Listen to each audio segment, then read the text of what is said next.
c'est le mois de la sagesse surnaturelle. Donc, la semaine dernière, nous avions parlé un petit peu de la définition de la sagesse. Qu'est-ce que cela veut dire exactement, la sagesse? Ce matin, j'aimerais vous proposer une autre définition, une définition encore plus simple, reliée à la définition que je vous avais donnée, mais encore plus simple. La semaine dernière, nous avions dit que, premièrement, que la sagesse, c'est la capacité de voir le monde comme Dieu le voit. Mais à la fin du message, nous avions dit également, si vous pouvez voir ce que Dieu voit, vous allez vouloir ce que Dieu veut. Si vous pouvez voir ce que Dieu voit, vous allez vouloir ce que Dieu veut. Donc, conséquemment, quand nous parlons de la sagesse de Dieu, il faut prendre en considération également donc la volonté de Dieu. Et à cet égard, il y a un verset de la Bible qui nous est très utile, c'est Éphésiens chapitre 5, le verset 17. Donc tournons-y dans Éphésiens chapitre 5, le verset 17. Nous allons lire en français premièrement et puis en anglais parce que je crois que l'anglais est encore plus clair en ce qui a trait à la sagesse. Donc lisons Éphésiens chapitre 5, verset 17. Lisons ensemble. Do not be unwise, but be wise. C'est pas ça? S'il dit do not, donner. Est-ce que ça va?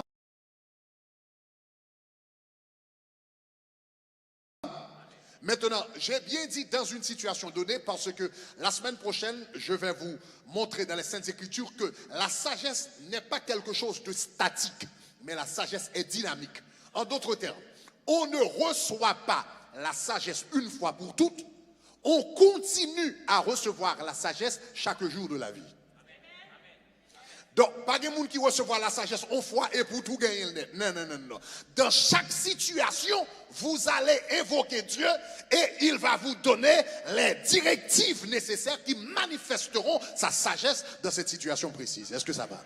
Donc voilà pourquoi je dis, c'est la capacité de comprendre la volonté de Dieu ou saisir la volonté de Dieu dans une situation donnée.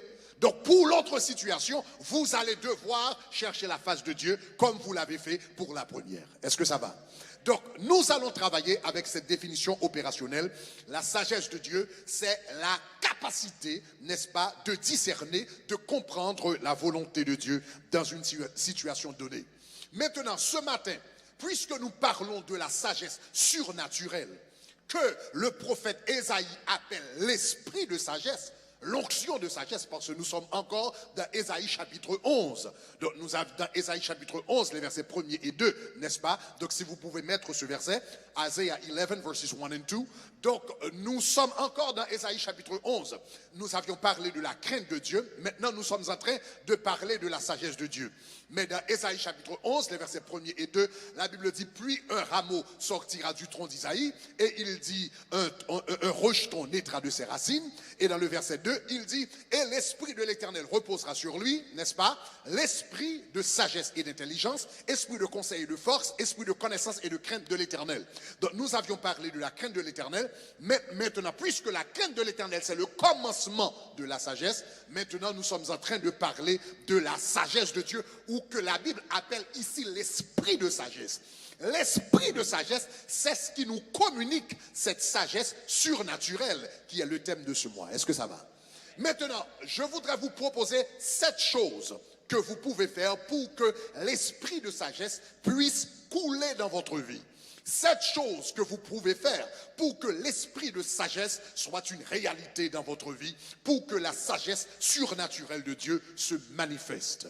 Maintenant, remarquez, quand nous parlons de la sagesse, je vous ai dit que la sagesse, c'est quelque chose de très dynamique. Maintenant, on voit cet aspect de la sagesse dans Proverbe chapitre 18, le verset 7, le verset 4, je m'excuse. Donc, regardez avec moi, Proverbe chapitre 18, je crois que c'est le verset 4. Ok, Proverbe chapitre 18, le verset 4. Donc, si vous pouvez mettre, bon, je commence à lire. Lisons ensemble. La Bible dit, les paroles de la bouche d'un homme sont des eaux profondes. Les paroles de la bouche d'un homme sont des eaux profondes, mais la sagesse, la source de la sagesse est un torrent qui jaillit. Donc la sagesse, si vous remarquez, la sagesse ici est décrite de manière dynamique. C'est une rivière, c'est un torrent, c'est une eau profonde. Donc voilà pourquoi ce matin je parle de la sagesse comme une rivière. Et la sagesse c'est une rivière mais qui a 7 sources. Lisez Proverbe chapitre 9 verset 1er. Proverbe chapitre 9 verset 1er avec moi.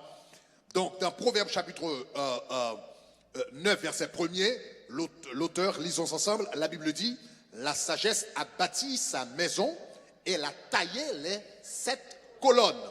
En d'autres termes, la sagesse dans la Bible nous dit que la sagesse est basée sur 7 colonnes. La sagesse surnaturelle de Dieu sous ta remède gagne 7 colonnes, 7 piliers ou besoin dans la vie. Même Jean yon caille besoin de colonnes qui pour supporter. La sagesse surnaturelle de Dieu, il y a 7 colonnes qui gagnent. Ça va?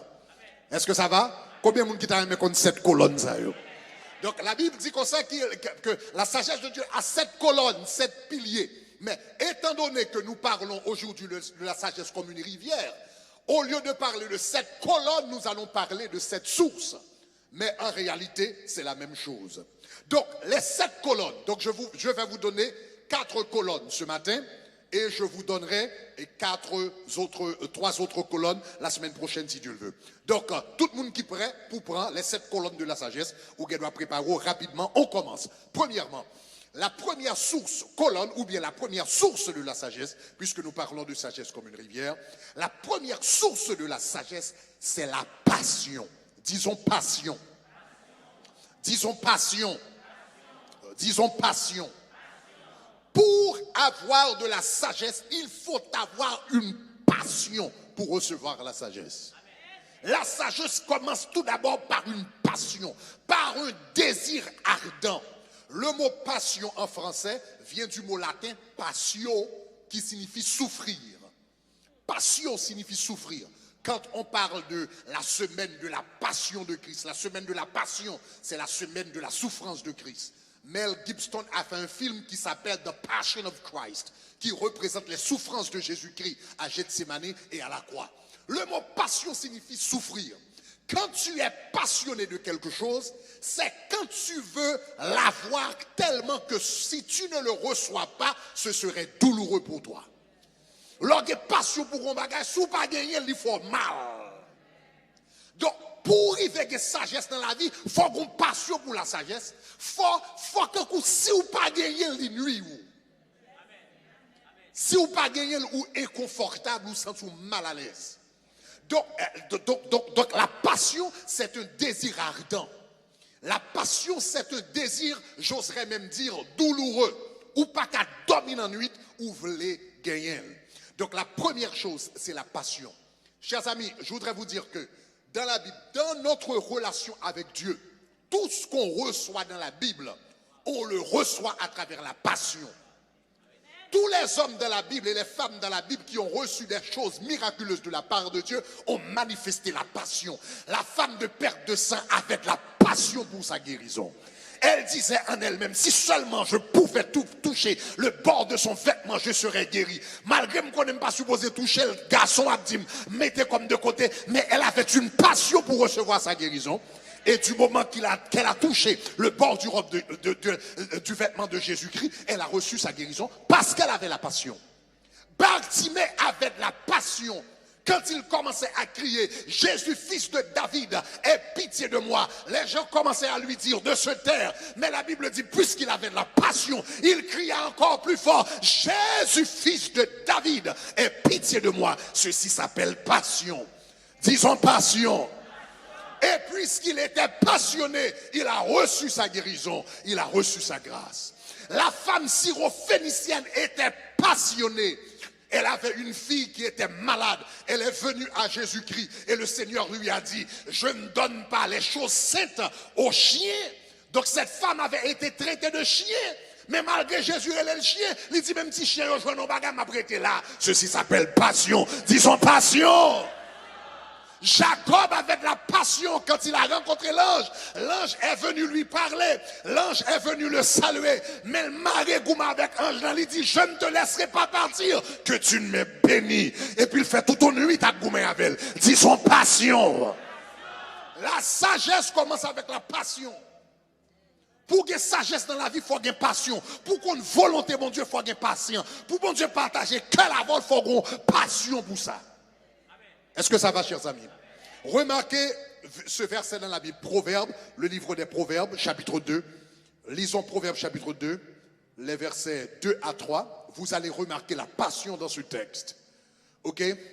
Ici, lisons ensemble. Le texte dit, si tu rends ton oreille attentive à la sagesse, si tu inclines ton cœur, si tu rends ton oreille quoi? Attentive à la sagesse, parce que ici c'est le livre des Proverbes qui parle de la sagesse surnaturelle. Si tu rends ton oreille attentive à la sagesse, donc il est question de sagesse ici. Si tu inclines ton cœur à l'intelligence, remarquez le verset 3. Maintenant, si tu appelles la sagesse, donc la sagesse ne vient pas si tu ne l'appelles pas. Aïe, aïe, aïe, aïe, aïe, aïe. Sagesse pas vient joindre tout le monde. La sagesse, si tu l'appelles, remarquez, et le verset 2, si tu élèves ta voix, sagesse pas blienne. Si tu élèves ta voix, ça c'est la passion. Verset 4, si tu la cherches comme de l'argent, si tu la poursuis comme un trésor, verset 5, alors tu comprendras la crainte de l'Éternel et tu trouveras la connaissance de Dieu. Disons passion. Pour que sagesse, il faut que passion. C'est pour chercher le temps pour l'or, c'est pour chercher le temps pour l'argent, c'est pour aller derrière, c'est pour crier derrière. L'or pas comprendre nos bagages, c'est pour aller dans la prière pour dire bon Dieu, fais-moi comprendre. Disons passion. Il y a des personnes qui n'ont pas reçu la sagesse parce qu'ils n'ont pas manifesté la passion. Et pourquoi Dieu demande-t-il de la passion pour recevoir de la sagesse? Parce que Jésus-Christ dit qu'il ne jette pas ses perles au pourceau. En d'autres termes, la sagesse est tellement importante, l'Éternel n'a pas le voir devant le monde qui n'a pas de valeur. Conséquemment, pour que Dieu puisse s'assurer que vous comprenez exactement, vous connaissez exactement vraiment la valeur de la passion, la valeur de la sagesse, il exige de la passion. Disons la passion. Donc la première chose, la première source de la sagesse surnaturelle, c'est la passion. L'homme pas comprendre nos bagailles. L'homme besoin d'explication, l'homme besoin de révélation. Si pour me faire un jour jeune, si pour me faire 2 jours, si pour me faire 3 jours, si pour me faire 21 jours, pour me comprendre. Quand Daniel a lu la prophétie du peuple d'Israël, dans Daniel chapitre 2 et chapitre 9 et 10, il avait lu la parole de Dieu. Il savait que la captivité d'Israël devait arriver à son terme. Donc maintenant, il avait besoin de la sagesse de Dieu pour savoir exactement quelle est la volonté de Dieu et comment est-ce qu'il va s'y prendre. Donc la Bible dit, Monsieur Level fait 21 jours de jeûne pour que bon Dieu révèle. Et puis pendant la jeûnée, l'Éternel détache son ange. Et puis l'ange dit, Daniel, je suis venu afin de te faire comprendre. Il avait de la passion, disons passion. Personne ne va recevoir révélation sans passion. Moun qui a accès au secret de Dieu, ce n'est pas un accident qui fait ça, il cherche. Ah, je vais le reprendre encore. Moun qui a accès au secret de Dieu, ce n'est pas un accident, il cherche. Pour avoir accès au secret de Dieu, il faut les chercher. Il faut avoir de la passion. Cette passion qui mène dans la prière, qui mène à faire tout ça qu'on a besoin de faire. Donc la première source de la sagesse surnaturelle, c'est quoi? La passion. Donc je dis à la loi, quitter la caillou, devant mon Dieu, dit Seigneur, mon passion. Passion pour connaître ta volonté, passion pour la parole, passion pour la prière, passion pour ta présence. Deuxième source de la sagesse. La deuxième source de la sagesse, c'est la parole de Dieu. La parole de Dieu. Remarquez ce qui est dit dans Proverbe, dans Psaume 19, le verset 7. Psaume 19, le verset 7. Lisons ensemble dans le Psaume 19, le verset 7. La parole de l'Éternel est, la loi de l'Éternel est parfaite, elle restaure l'âme. Le témoignage de l'Éternel est véritable, il rend sage l'ignorant. La loi de l'Éternel est parfaite, elle restaure l'âme. Le témoignage de l'Éternel, la loi de l'Éternel est appelée le témoignage de l'Éternel. En d'autres termes, pourquoi la loi de l'Éternel est appelée le témoignage de l'Éternel? Parce que la loi de l'Éternel est un témoin de la volonté de Dieu. L'icône ça, bon Dieu voulait. Donc la loi est appelée témoignage. Est-ce que ça va? Donc ça c'est, it's the written record of the will of God. Donc elle est appelée témoignage. Donc c'est le témoignage de l'Éternel est véritable. Et remarquez ce que la Bible dit, la loi de Dieu, le témoignage de Dieu, rend sage l'ignorant. Celui qui veut avoir de la sagesse doit connaître la parole de Dieu. L'un des aspects les plus importants de la sagesse, c'est, nous savons que la sagesse, c'est également l'application de la connaissance. Écoutez, chers amis, on peut avoir de la connaissance sans la sagesse, mais on ne peut pas avoir de la sagesse sans la connaissance. Je reprends. On peut avoir de la connaissance sans la sagesse, mais on ne peut pas avoir la sagesse sans la connaissance. Parce que la sagesse, c'est quoi? C'est l'application de la connaissance. Donc, si tu n'as pas la connaissance, tu ne peux pas l'appliquer. Donc, par exemple, un ingénieur qui bâtit une maison en Floride, n'est-ce pas? Il a besoin de bâtir une maison en une façon pour qu'elle résister aux ouragans.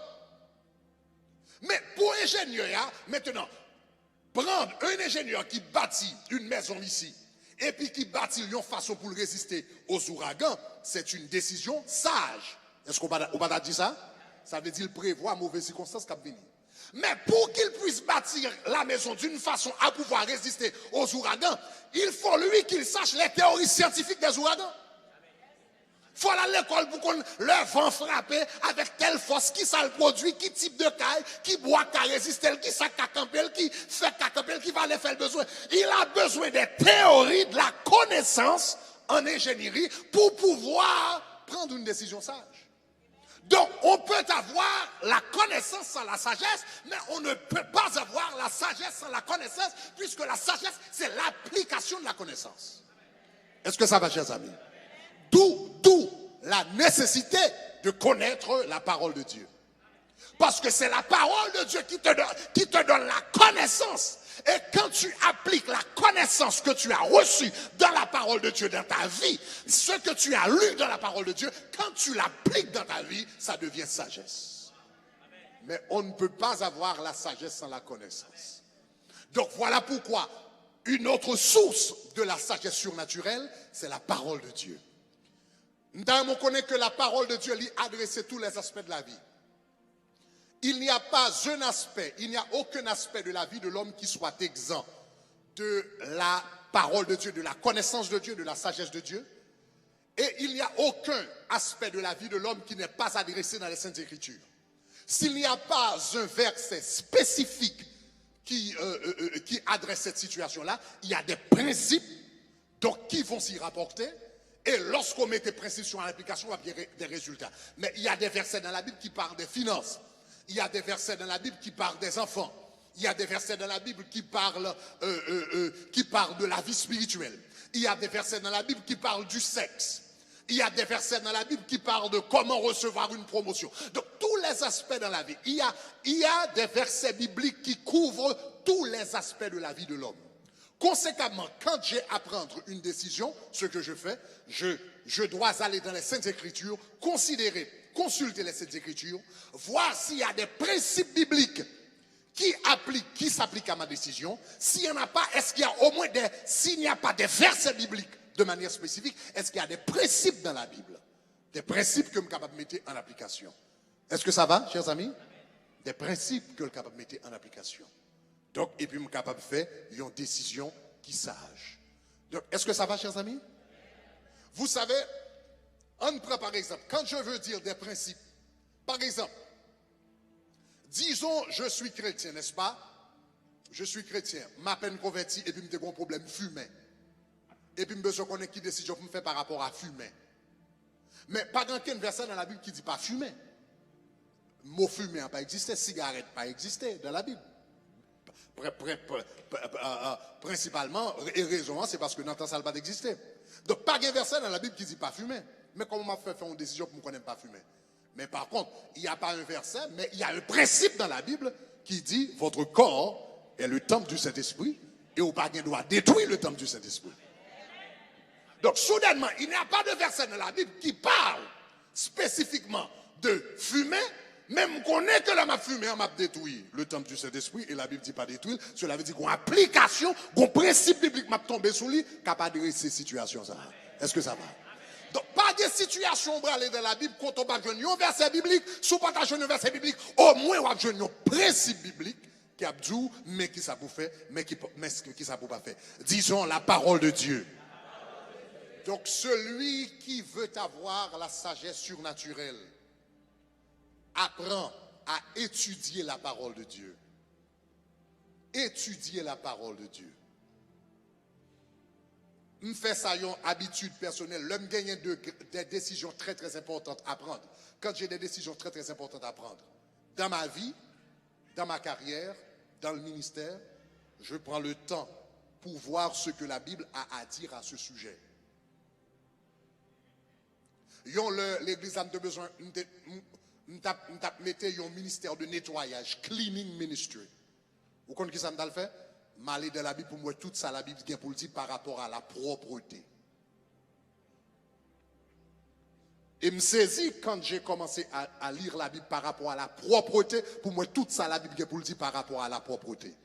Parmi lesquels, il y a un bagage qui dit la présence de Dieu pas manifestée côté pas propre.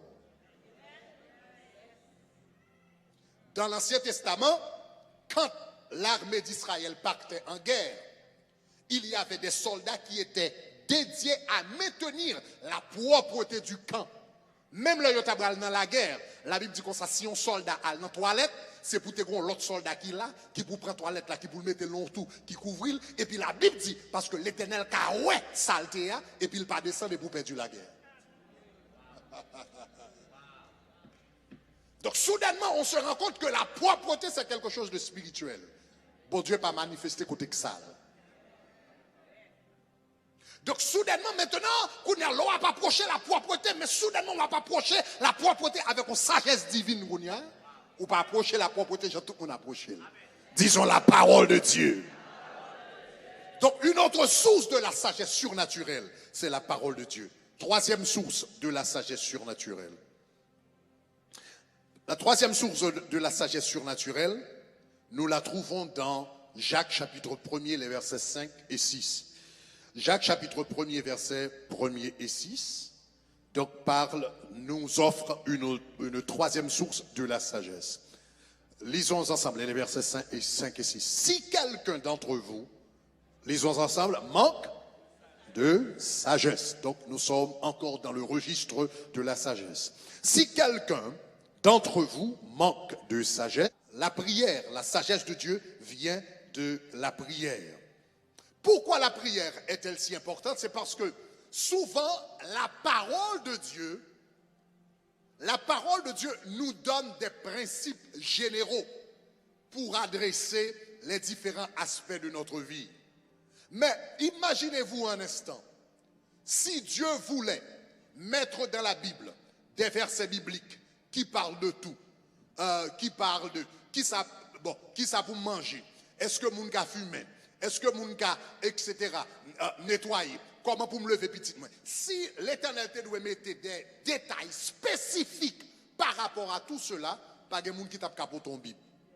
Si l'Éternel te doit répondre de façon spécifique à toutes les questions de la vie de l'homme, pas de monde qui tape capot ton Bible. Conséquemment, dans la parole de Dieu, souvent, il nous donne des principes généraux qui peuvent nous guider, qui puissent nous guider. Mais les détails spécifiques se donnent dans la prière. Les principes qui guident ou je dans la parole, mais les détails, qui ça pour faire aujourd'hui, comment pour faire, qui ça pour dire, se trouvent dans la prière. Est-ce que ça va, chers amis? Donc voilà pourquoi la prière est encore une autre source de sagesse. Donc le Seigneur te dit des choses très très spécifiques à faire. Et l'homme met de bagage en pratique, il va dire où c'est l'homme ou la femme le plus intelligent, l'homme le plus intelligent au monde ou la femme la plus intelligente. Mais il ne pas connaître, c'est dans la prière que Dieu t'a révélé les secrets de son cœur. Donc, troisième source. Première source de sagesse, c'est quoi? La passion. Deuxième source de sagesse surnaturelle, c'est quoi? La parole de Dieu. Troisième source de sagesse, c'est quoi? La prière. Et je termine avec ceci pour aujourd'hui. Donc nous verrons les trois autres sources de sagesse la semaine prochaine si Dieu le veut. Donc nous encourageons la semaine prochaine ou même qui est capable d'inviter des amis, surtout amis, eh bien qui fait ou connaît qui pas fait décision trop bien dans la vie, invitez-vous pour y entendre, nous serons certains la bénédiction pour vous. La première source de la sagesse c'est la passion. La deuxième source de sagesse, c'est la parole de Dieu. La troisième source de sagesse, c'est la prière. Et la quatrième source de sagesse, ça très important. La quatrième source de sagesse, c'est le silence. Quatrième source de sagesse, c'est le silence. Les gens qui veulent sage dans la vie, ils apprennent à observer le silence. Remarquez ce que la Bible dit dans Proverbe chapitre 17, verset 28. Lisons Proverbe chapitre 17, le verset 28. Proverbe chapitre 17, verset 28. Lisons ensemble. L'insensé, quand il se tait, passe pour sage. Celui qui ferme ses lèvres est un homme intelligent. En d'autres termes, le silence est une marque de sagesse si importante. Le silence est une marque de sagesse si importante que même les sensés, quand ils se tait, passent pour être sages. Tellement importance, tellement silence important à la sagesse, oui. Même les gens qui sortent là, là, pas parler, vous pensez sont sages liés. En d'autres termes, que le silence, c'est l'une des caractéristiques les plus importantes. L'une des caractéristiques les plus importantes de la sagesse. Pourquoi le silence est-il si important à la sagesse? Pourquoi le silence est-il si important à la sagesse? Parce que quand tu te tais, tu peux écouter. L'on apprend à fermer bouche ou qu'attendez. Tu peux entendre ton cœur et plus important encore, tu peux entendre la voix de Dieu. Parce que la Bible nous dit dans 1 Roi 19, quand l'Éternel parle, quand l'Éternel parlait à Élie, comment a-t-il parlé à Élie? Il y avait un tremblement de terre, l'Éternel n'était pas dans le tremblement de terre. Il y avait un feu, l'Éternel n'était pas dans le feu. Il y avait des orages, l'Éternel n'était pas dans les orages, dans les tonnerres. Et puis est venu un murmure doux et léger. Et l'Éternel était dans le murmure doux et léger. Donc quand l'Éternel parle à ses enfants, il parle de manière légère. Il parle dans un murmure doux et léger. Donc seule façon qu'attendre un murmure doux et léger, c'est dans le silence. Donc la sagesse, tu le retrouves dans le silence. Celui qui veut être sage dans la Bible, qui veut avoir la sagesse surnaturelle, besoin qu'on ait un temps pour le parler, un temps pour le taire. Il y a des gens qui parlent tout le temps, eh bien, au niveau de sagesse, l'a toujours manqué dans la vie. L'a toujours superficiel. Parce que ou pas qu'à parler et bien écouter en même temps. Ou pas qu'à parler et analyser profondément en même temps. Ou qu'à parler, écouter, oui, ou qu'à parler et analyser, oui, mais on va l'analyser de manière superficielle et on va écouter de manière superficielle. Mais si tu veux analyser en profondeur et tu veux écouter en profondeur, lui demander le silence absolu à l'intérieur de toi. Est-ce que ça va, chers amis? Le silence. Maintenant, le silence est requis non seulement dans les dialogues de chaque jour, dans la vie quotidienne, mais le silence est requis même dans la présence de Dieu. Même dans notre temps de prière, il faut savoir et il faut apprendre à nous taire dans la présence de Dieu. Et ça, c'est un gros bagage. Puis, il faut monde de la prière, pas comme ça, surtout dans notre communauté haïtienne. Moi, ça. Depuis Dieu, moun prier. Qui ça prie? Oh, c'est pas prier, c'est pas la gamme, c'est pas abandonner, c'est pas, etc. Moun a fait 1 heure de temps, 2 heures de temps, 3 heures de temps, comme ça, et puis, cool fini, il fait n'importe qui l'aller. Et puis, pour lui, la prière, c'est un monologue, tandis que la prière, t'as doué un dialogue. La prière n'est pas un monologue, la prière, c'est un dialogue. La prière, c'est pas l'idée de parler à Dieu, mais la prière, c'est également Dieu qui te parle. Et l'aspect le plus important de la prière, ce n'est pas ce que tu dis à Dieu, mais c'est ce que Dieu te dit. Et c'est ce que Dieu te dit qui transforme, qui change ta vie et tes circonstances. C'est la parole de Dieu qui change toute bagarre, c'est pas parole. Est-ce que ça va? Tu parles à Dieu afin qu'il puisse répondre. Et qu'à partir de ces réponses, sa parole, vous puissiez prendre des décisions qui transformeront ta vie et tes circonstances. Mais l'homme fin parler, il faut me tendre que mon Dieu parle, il faut me faire silence pour que Dieu, lui, il me parle et puis me prend ordre que le ban moyen, commandement que le ban moyen et me fait volonté, mon Dieu, avec eux. Est-ce que ça va? Maintenant, remarquez ça. Remarquez ce que la Bible a à dire par rapport au silence dans la présence de Dieu. Lisez avec moi Ecclésias chapitre 5 et on termine avec ce texte. Ecclésias chapitre 5, les versets 1 et 2. Ecclésias chapitre 5, versets 1 et 2. Lisons ensemble par rapport au silence dans la présence de Dieu. Lisons ensemble. Prends garde à ton pied lorsque tu entres dans la maison de Dieu. En d'autres termes, lorsque tu entres dans la présence de Dieu. Remarquez ce que la Bible dit. Approche-toi pour eux. En d'autres termes, le but primordial de la prière, ce n'est pas de parler, mais c'est d'écouter. Est-ce que les qui sont des actes là? Quand tu rentres dans la maison de Dieu, la présence de Dieu, tu rentres pour quoi? Tu rentres pour eux? Ou qu'elle doit parler, oui, mais le but primordial, c'est d'écouter. Ah, ça est important, oui, parce que c'est dans l'écoute là, sagesse surnaturelle là.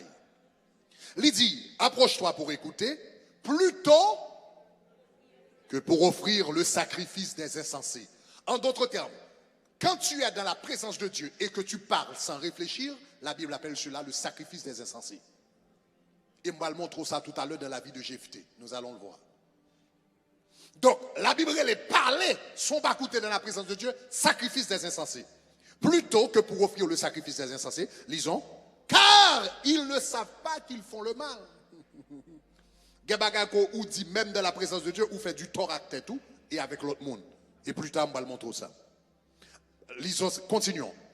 Il dit comme ça, ne te presse pas d'ouvrir la bouche et que ton cœur ne se hâte pas d'exprimer une parole devant Dieu. Car Dieu est au ciel et toi sur la terre. Que tes paroles soient peu nombreuses. Ou qu'à parler, oui, là on entre dans la présence de Dieu. Mais que tes paroles soient peu nombreuses. Le matin, quand je me lève et que je passe du temps dans la présence de Dieu, moi, je prie sur le modèle du tabernacle. 70% ça me fait le matin, me lever, c'est d'écouter. 70% ça me fait. Écouter. Ou lire la Bible, ou écouter. M'a lire des versets, m'a écouter. M'a chanter un chant, m'a écouter. Donc, la partie la plus importante, ça, c'est un bagage révolutionnaire qu'un pile monde pas connaît. Ça, le plus important de la prière, c'est s'entender, hein, parce que c'est s'entender qui a transformé la vie. Est-ce que ça va? Maintenant, laissez-moi vous donner un exemple d'un homme, ce que la Bible appelle ici, parler sans écouter de la présence de Dieu, la Bible appelle le sacrifice des insensés. Je vais vous donner un exemple criant dans la Bible, qui se trouve dans le livre des Juges, chapitre 11. Il s'agit d'un homme qui s'appelait Jephthé. Jephthé, c'était une qui avait toute qualité problème, bon, il était rejeté un petit peu, etc. Et il devait se battre contre les Ammonites. Il est entré dans la maison de Dieu. Et il a commencé à faire ce que Dieu avait demandé de ne pas faire. Monsieur est entré dans la maison de Dieu et il a commencé à parler.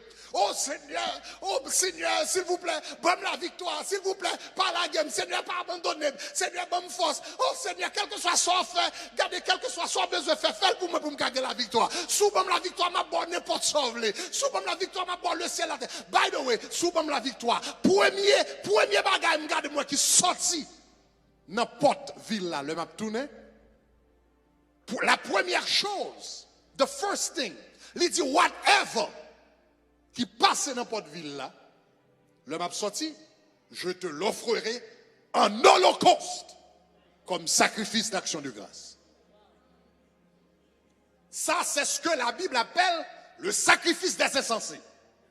L'homme a fait un Dieu à Dieu, un vœu à Dieu, mais il n'a pas réfléchi au vœu. Il dit whatever comes.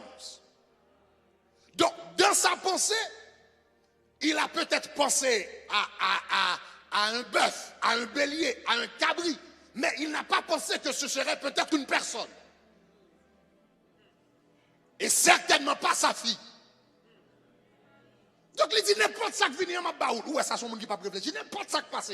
Mes amis, on porte ville, village, quand pile bagage qui a passé là-dedans. N'importe ça qui passe n'importe là, ma baoul. Il est allé à la guerre. Et il a ravagé les Ammonites. Monsieur Poté, une victoire extraordinaire. Maintenant, la retourne la Kaili, monsieur content, qu'elle content, etc. La vini, la dansé, la pompé, il va célébrer sa victoire. Et à la porte de la ville, il avait dit whatever comes. Instead of whatever comes, c'était plutôt un whoever. C'était pas un whatever, c'était un whoever. Celui qui est venu, celle qui était venue devant lui, c'était sa fille unique.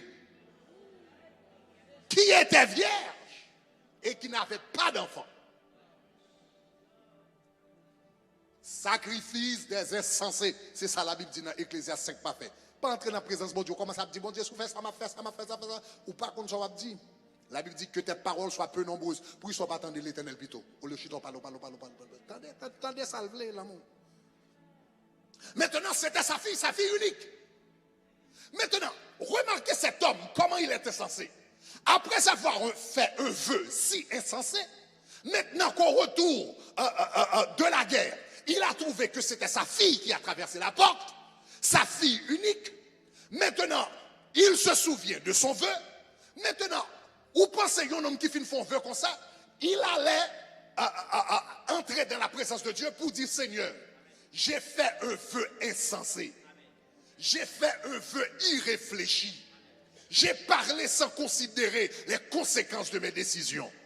Donc Seigneur, je t'avais promis que quel que soit ça qui passe n'importe là, je te donnerai. Mais Seigneur, c'est ma fille unique. Qu'est-ce que je dois faire? Vous pensez, monsieur, t'a posé une question comme ça? Monsieur n'a pas posé une question comme ça. Qu'est-ce qu'il a dit? Il s'est mis encore à parler. Au lieu d'écouter, il s'est mis encore à parler. Là, regardez le prénom de Choubou. Maintenant, il a accusé sa fille. Il a dit, ma fille, tu es parmi de ceux qui me troublent. Parce que j'avais fait un vœu à l'Éternel et je ne peux pas le révoquer.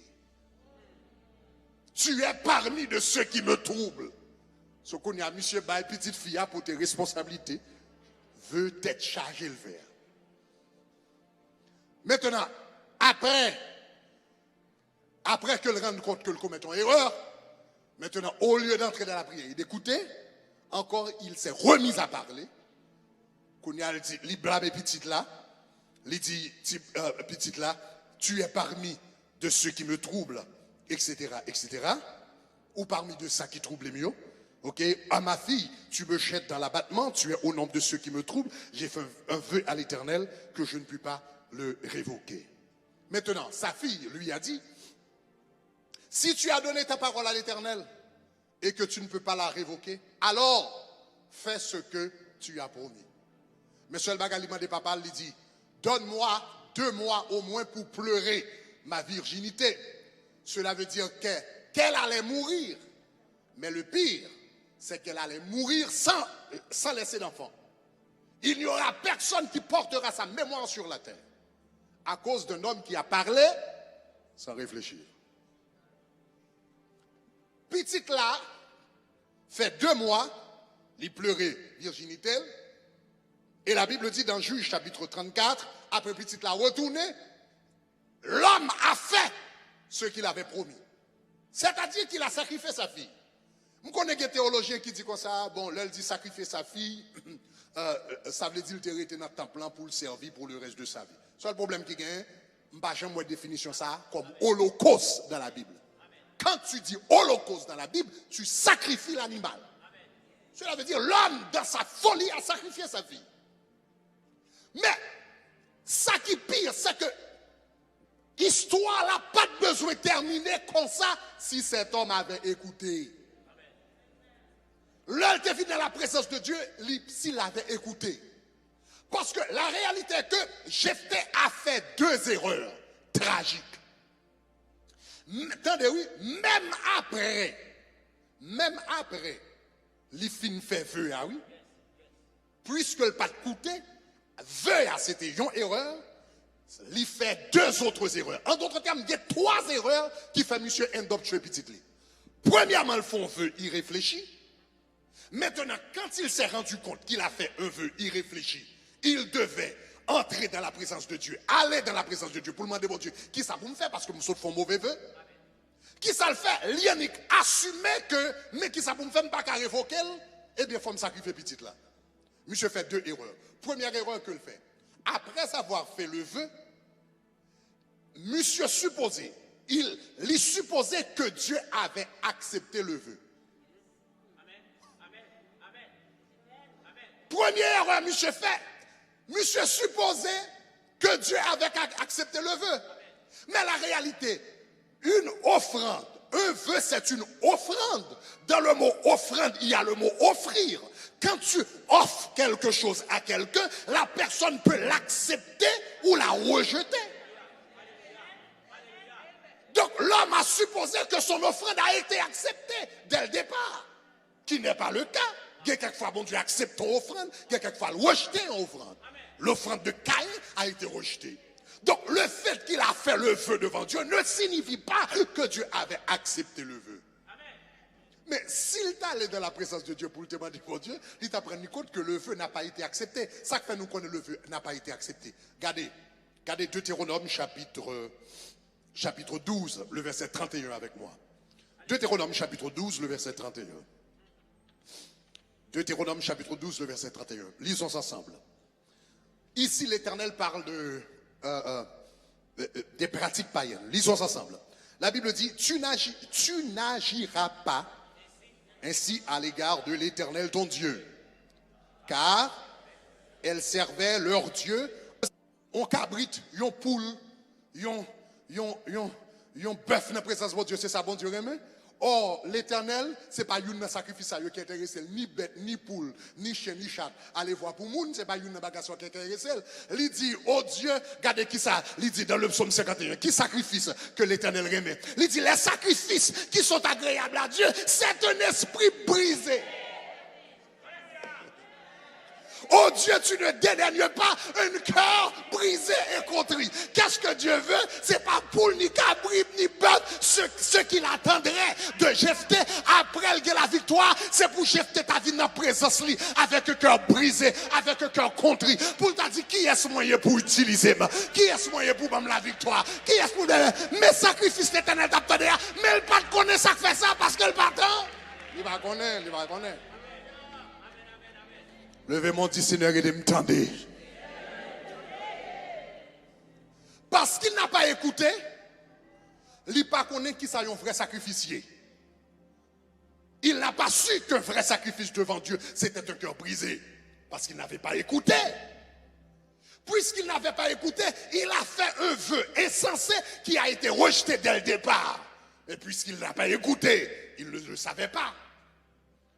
Et troisième erreur, il a assumé, il a supposé que son vœu était irrévocable. Il a dit, j'ai fait un vœu et je ne peux pas le révoquer.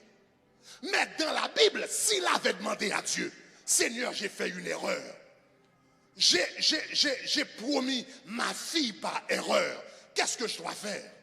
Le Seigneur lui aurait dit, j'ai fait provision dans ma parole pour les vœux. Il réfléchit.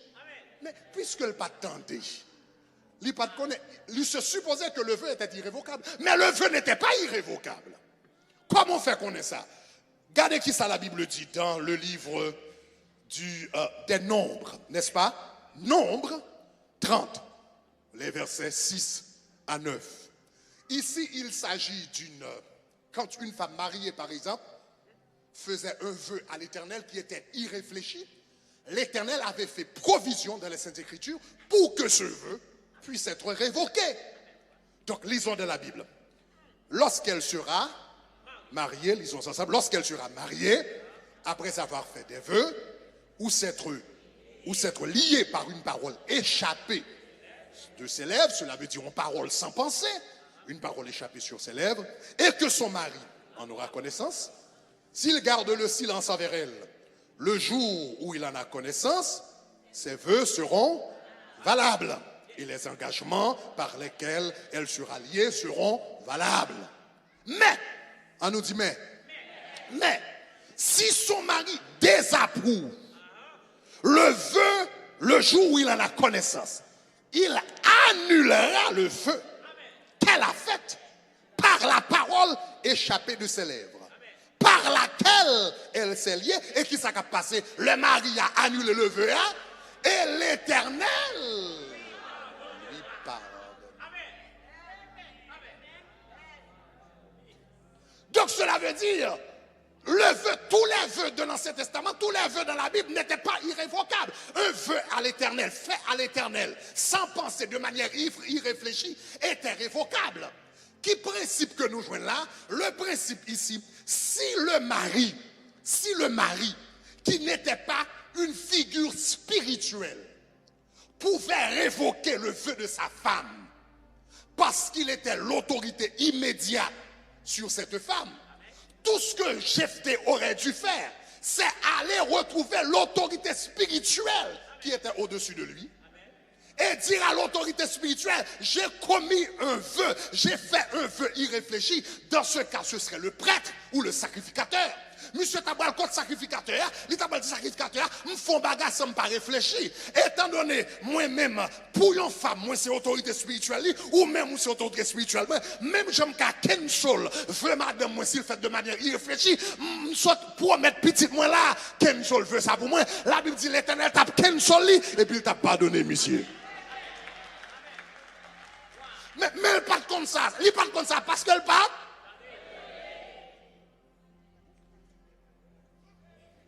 Donc, chers amis, je vous ai conté cette histoire pour que vous sachiez l'importance de l'écoute de la présence de Dieu. Il y a des gens qui font des erreurs graves. Finalement, rappelez-vous dans la Bible, cette fille était fille unique. Cette fille était le seul enfant de Jephthé. Il n'y a pas de l'autre garçon, il n'y a pas de l'autre monde. Petite là, c'est seul petit qui était gain. Et elle était vierge. Cela veut dire, par un vœu irréfléchi, puisqu'il a parlé sans écouter, il a éliminé toute sa lignée familiale. Toute régénération, monsieur, il tout effacé. Parce qu'il a parlé sans écouter. Donc je vous encourage, chers amis, quand vous entrez dans la présence de Dieu, la Bible dit, quand tu rentres dans la maison, dans la présence de Dieu, entre pour écouter. Entre pour écouter. Pas courir par l'empile dans la présence de Dieu. La Bible dit qu'il y a des gens qui parlent de la présence de Dieu, même dans la présence de Dieu, ils ont fait le mal. Parce qu'on a dit des choses. Dans votre temps de prière avec Dieu, la voix la plus importante n'est pas la vôtre, c'est celle de Dieu. La voix la plus importante, ce n'est pas voix Pao, c'est voix l'Éternel des armées. 4 sources de sagesse. Nous gagnons 7, n'a pas l'avant, mais nous avons d'abord le silence. Est-ce qu'on a même? Le silence, c'est leur quiet et pour dire bon Dieu parler. Ou qu'on paquet d'erreurs. Ou à écarter dans la vie, sous qu'à apprendre à faire silence et puis tendez voix bon Dieu. dans ton temps de prière avec Dieu, dans tout temps de prière, moi, avec bon Dieu, il est toujours fini dans le silence. L'homme fin prier, l'homme fin parler, etc. Ça qui est plus important dans le temps de prière, c'est l'homme fait silence et puis il me dit, Seigneur, maintenant, tu me parles. Tu parles à ton serviteur, tu parles à ton fils. Cette source de sagesse. La première, c'est la passion. La deuxième, c'est quoi? La parole de Dieu. La troisième, c'est quoi? La prière. Et la quatrième, c'est le silence. La semaine prochaine, si Dieu le veut, on a point trois autres sources de sagesse. En bas l'Éternel, un applaudissement. Alléluia. Alléluia. Pas long applaudissement. Pas long applaudissement.